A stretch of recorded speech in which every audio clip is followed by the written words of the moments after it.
Hello everyone, कैसे हैं आप सब। उम्मीद है कि आप सब बहुत अच्छे होंगे। आज हमारा जो ये वीडियो है ये सिर्फ और सिर्फ एक टॉपिक को कवर करने वाला है जो आपके एग्जामिनेशन के पॉइंट ऑफ व्यू से बहुत ज्यादा इंपॉर्टेंट है, और वो है आपका exceptions of law of supply.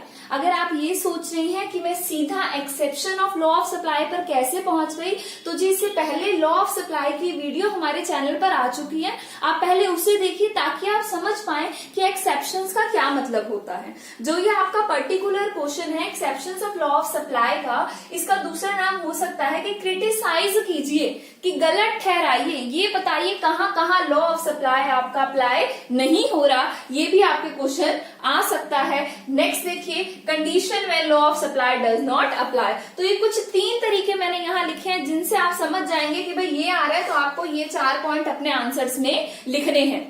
इसको समझने के लिए आज मेरे थोड़े गले में दर्द है, तो अगर किसी को थोड़ी आवाज में प्रॉब्लम हो रही हो तो आवाज फुल करके सुनना, क्योंकि मेरी आज इतनी ज्यादा अच्छे से आवाज आ नहीं रही है। तो देखिए, लॉ ऑफ सप्लाई होता क्या है पहले ये पता होना चाहिए। ये हमारी 5th वीडियो है सप्लाई को लेकर के। इससे पहले हमने 4 वीडियो और अपने चैनल पर डाली और सभी में ही डिस्कस किया है हमने सप्लाई के बारे में, जिसमें हम कर चुके हैं सप्लाई क्या होता है, सप्लाई का शेड्यूल क्या होता है, सप्लाई का कर्व क्या होता है, लॉ ऑफ सप्लाई क्या होता है। और आज ये हमारी 5वीं वीडियो आ गई जिसमें हम ये बता रहे हैं कि लॉ ऑफ सप्लाई को क्रिटिसाइज करने का अगर आ जाए तो आपने कौन से पॉइंट लिखने हैं, एक्सेप्शंस आ जाए तो आपने कौन से पॉइंट लिखने हैं, या वो कंडीशंस आ जाए जहां लॉ ऑफ सप्लाई अप्लाई नहीं होता है वहां आपको कौन कौन से पॉइंट्स को लिखना है।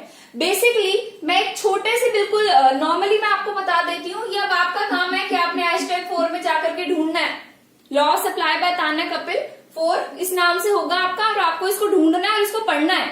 बट स्टिल मैं आपको यहाँ पर समझा देती हूँ कि लॉ ऑफ सप्लाई का मतलब क्या होता है। लॉ ऑफ सप्लाई एक ऐसा लॉ है जो ये स्टेट करता है, ये बताता है कि अगर अदर फैक्टर जो भी आपकी सप्लाई को अफेक्ट कर सकते हैं, like goal of a firm, ठीक है, नेचर ऑफ इनपुट्स, ये सब चीजें जो हैं जो अफेक्ट कर सकती हैं, अगर वो हर एक तमाम चीज कांस्टेंट हो जाए और सिर्फ हमारी कमोडिटी का प्राइस ही फ्लक्चुएट हो, तो उस केस में अगर हमारी कमोडिटी का प्राइस मान लीजिए एक्स कमोडिटी और वो बढ़ जाता है, तो सप्लाई भी क्या होगी, एक्स कमोडिटी की बढ़ जाएगी। जिसने ये स्टेट करके आपको बता दिया कि इसमें पॉजिटिव रिलेशन है, ये आपका लॉ ऑफ सप्लाई है।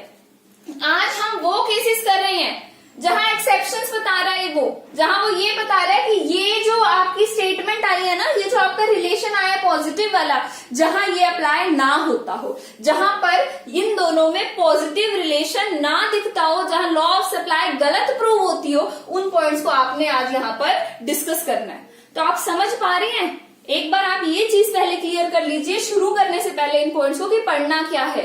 आज हमने ये पढ़ना है कि वो कौन कौन सी कंडीशन है जहां पर आपका लॉ ऑफ सप्लाई अप्लाई नहीं होता है।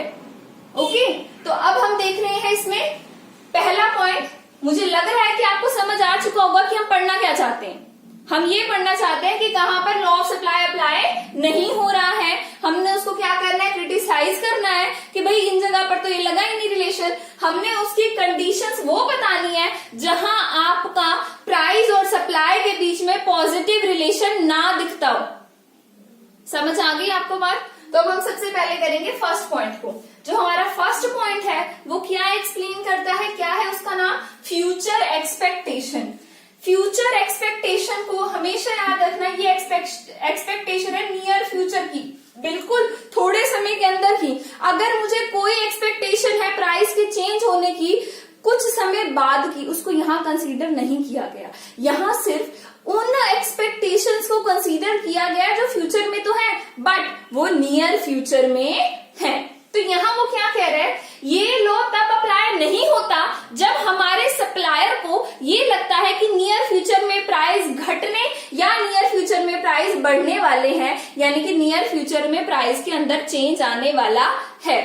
आप मान के चलिए इसके अंदर अगर मुझे ये लग रहा है कि नियर फ्यूचर में आपके प्राइस बढ़ने वाले हैं, आपको क्या लग रहा है कि नियर फ्यूचर के अंदर आपके प्राइसेस इंक्रीज होने वाले हैं, तो सप्लायर क्या करेगा, आज की सप्लाई को रोक देगा और फ्यूचर में सप्लाई को बढ़ा देगा। ऐसा ही आप सोच रहे होंगे ना। बट ऐसा नहीं होता है। बेसिकली समझा जाए तो अगर उसको लग रहा है कि फ्यूचर के प्राइसेस राइज होने वाले हैं तो वो अपनी आज ही सप्लाई को क्या कर देगा, बढ़ा देगा, एंड वाइस वर्सा, और इससे उल्टा भी हो सकता है। तो ये एक्सेप्शन है, आपको इनको एज इट इज लर्न करना पड़ेगा, एंड यस इसकी प्रैक्टिकल इंप्लीमेंटेशन भी है। सेकंड देखिए, एग्रीकल्चर गुड्स। एग्रीकल्चर गुड्स एक ऐसे गुड्स है जिनका प्राइस के साथ रिलेशन कम देखा जाता है और एनवायरमेंट के साथ, वेदर कंडीशन के साथ रिलेशन ज्यादा देखा जाता है। हम ये देखते हैं कि जब वेदर कंडीशन अच्छी रहती है, जब हमारी क्लाइमेट कंडीशन, एफ का मतलब यहाँ समझ लीजिए कि फेवरेबल है, तब हमारी खाने पीने की चीजें जो ये टमाटर है, प्याज है, आलू है, इनकी कीमतें कम ही रहती हैं और इनकी सप्लाई क्या होती है, ज्यादा। हम अक्सर सुनते हैं कि टमाटर की जो खेती है, जो फार्मिंग है, वो खराब हो गई, उसकी वजह से टमाटर महंगे मिल रहे हैं। यानी कि जब उनकी सप्लाई पीछे से कम होती है उस टाइम पे उसके प्राइसेस इंक्रीज हो जाती हैं। समझ पा रहे हैं आप इस बात को? यहाँ वो ये कह रहा है अगर आपका क्लाइमेट फेवरेबल है तो उस केस में आपके प्राइसेस कम रहेंगे। क्यों कम रहेंगे? क्योंकि पीछे से अच्छी खासी सप्लाई आ रही है, आपकी सप्लाई कम नहीं हुई है। पहले आप ये बात समझ लीजिए। नेक्स्ट लाइन में वो क्या बता रहा है, अगर आपका क्लाइमेट अनफेवरेबल है, आपका क्लाइमेट अच्छा नहीं रहा, फ्लड आ गया, ड्रॉट पड़ गई, ठीक है, इसका मतलब क्या है, सूखा पड़ गया, बहुत ज्यादा बारिश आ गई, जिसकी वजह से आपकी सारी फसल खराब हो गई, सारे टमाटर देश के गल गए, खत्म हो गए, तो उस केस में क्या होता है कि टमाटर आपके महंगे हो जाते हैं। क्या हो जाता है? टमाटर महंगे हो गए। क्यों? क्योंकि उनकी पीछे से सप्लाई कम है। होना क्या चाहिए था अगर लॉ ऑफ सप्लाई की बात माने तो, कि प्राइस बढ़ना है तो सप्लाई भी बढ़ना चाहिए था। यहाँ तो उल्टा हो गया जी, सप्लाई कम है, प्राइस क्या है, ज्यादा है, तो इस केस में आपका लॉ ऑफ सप्लाई अप्लाई नहीं हुआ है। अब हम आ गए अपने थर्ड पॉइंट पर, वो है 2 पॉइंट, मुझे लग रहा है कि आप लोगों को समझ आ गए होंगे। सीधा पहुंचते हैं अपने थर्ड पॉइंट पर। थर्ड पॉइंट पे हम बात करने जा रहे हैं पेरिशेबल गुड्स की।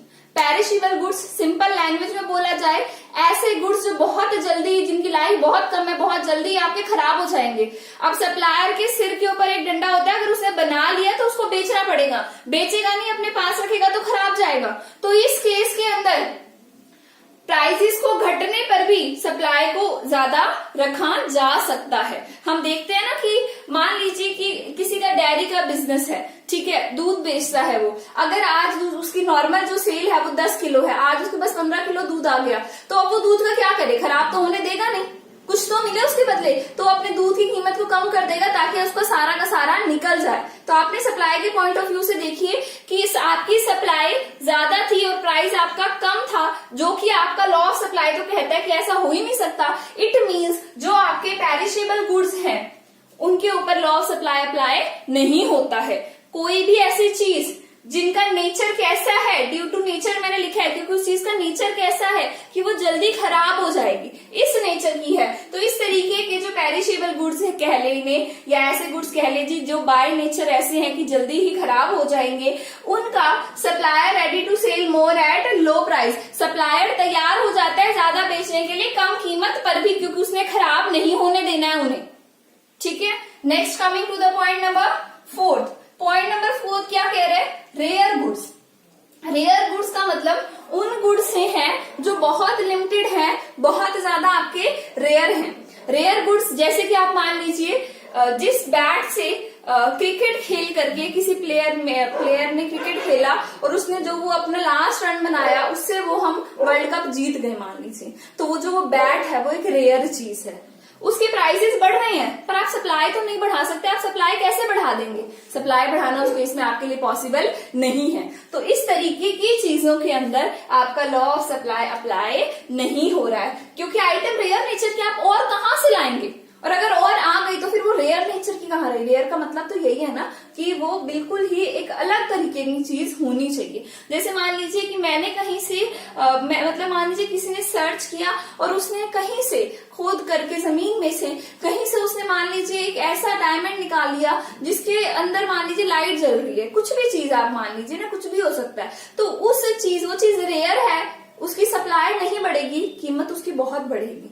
तो अब आप तो ये कहेंगे भाई लॉ ऑफ सप्लाई अप्लाई होना चाहिए हर चीज पर नहीं जी, इन 4 चीजों पर लॉ ऑफ सप्लाई अप्लाई नहीं होता है। इसके अलावा आपको जो लगता है कि इन चीजों में भी लॉ ऑफ सप्लाई नहीं होता है, आप उसको कमेंट सेक्शन में जरूर बताइएगा। और इसके साथ हमारी 5th वीडियो यहाँ पर खत्म हो गई है, जिसमें हमने डिस्कस किया exceptions of law of supply, criticisms of law of supply और वो कंडीशन जहां पर लॉ ऑफ सप्लाई अप्लाई नहीं होता है। तीनों क्वेश्चंस के ये 4 ही आंसर हैं। आपको क्वेश्चन अपना पहचानना है और इन चारों को एज इट इज उतार देना है। And thanks for watching this video. जल्दी हमारी 6th वीडियो आएगी, जिसमें हम ये डिस्कस करेंगे कि वो कौन कौन से फैक्टर हैं जो सप्लाई ऑफ अ कमोडिटी पर असर डालते हैं। Thank you.